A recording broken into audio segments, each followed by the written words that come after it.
My friend is coming. Yes, the guy we're meeting is coming. I'm waiting for an exclusive interview with a top member of the Afghan Taliban. The room is small, few possessions, a gun by the computer. There is only one way in and only one way out of this safe house. We agreed not to reveal the location, but on the way we were watched. Could this be a setup? These days the Taliban are kidnapping reporters. As he arrives, Zabiullah Mujahid has phones in both hands. He is nervous, and although I only notice it later, he has pistol holsters under his jacket. He is spokesman for the Taliban's top leader, Mullah Omar. Before the interview, he covers his head, refuses to show his face to the camera, but there is nothing hidden about his message. A new Taliban offensive is imminent. These months there will be more attacks, more suicide attacks, because the war policy has changed as there are new US troops coming.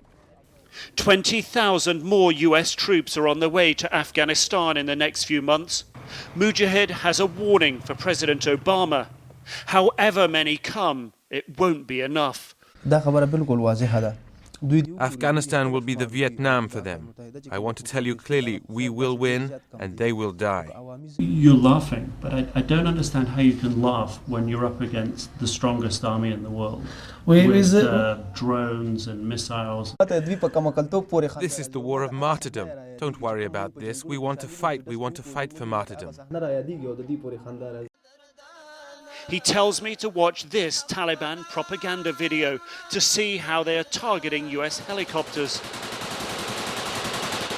You can see the tracer fire from the left and what seems to be an explosion underneath the helicopter.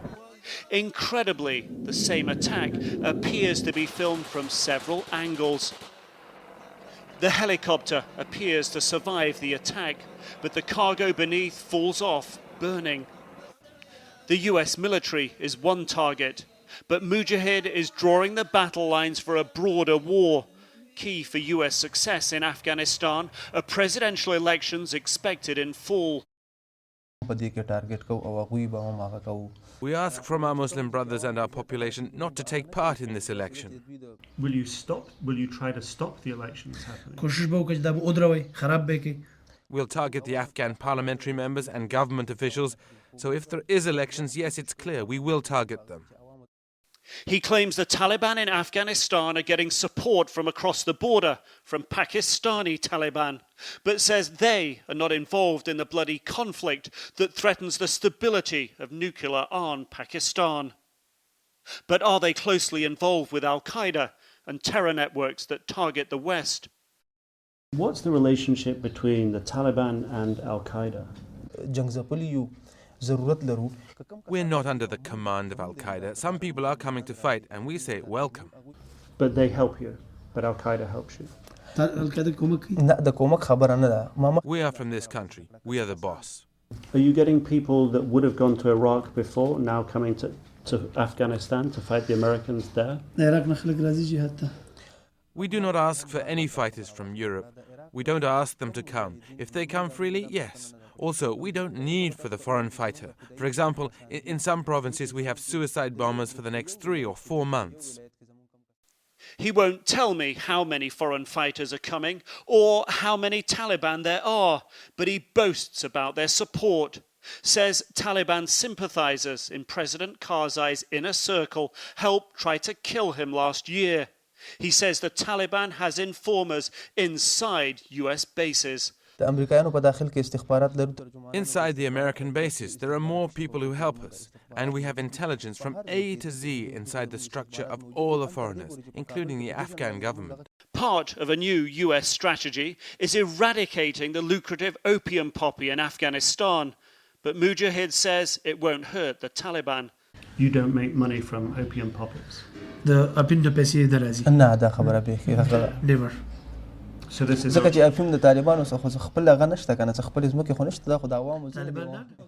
Taliban not have land to cultivate poppy. How? You take money from farmers? It's not true. Not true once. Why don't you ask the farmer? Could you tell me from where? No, it's not happening. It's not what US troops say. From their experience, farmers and villagers alike are intimidated by the Taliban, forced to hand over a cut of their profits. I want to ask more about the poppies, but Mujahid wants the interview short, and I have many questions. I ask, what's the Taliban's ultimate goal? To enforce the Sharia law and Islamic government in Afghanistan and to remove foreign forces from our country. I also want to know how they justify their suicide bombings that are killing so many civilians, a tactic Afghans abhor as un-Islamic. This is from the history of Islam. This is part of the jihad and part of the fighting. What is your policy towards Afghan civilians? Our jihad is against the crusader. We do not want to kill civilians. We ask of the civilians, don't be close to the troops, be away from them, not to be targeted. He denies that the Taliban are in back-channel talks with the Afghan government. It's not what I've heard from other sources, but he does agree with what the same sources have told me. The Taliban accept they cannot win by military means alone, an admission that sets them apart from Al-Qaeda. Can the Taliban win by military means alone, or does there need to be some kind of talks? We believe by both, by negotiation and also by war.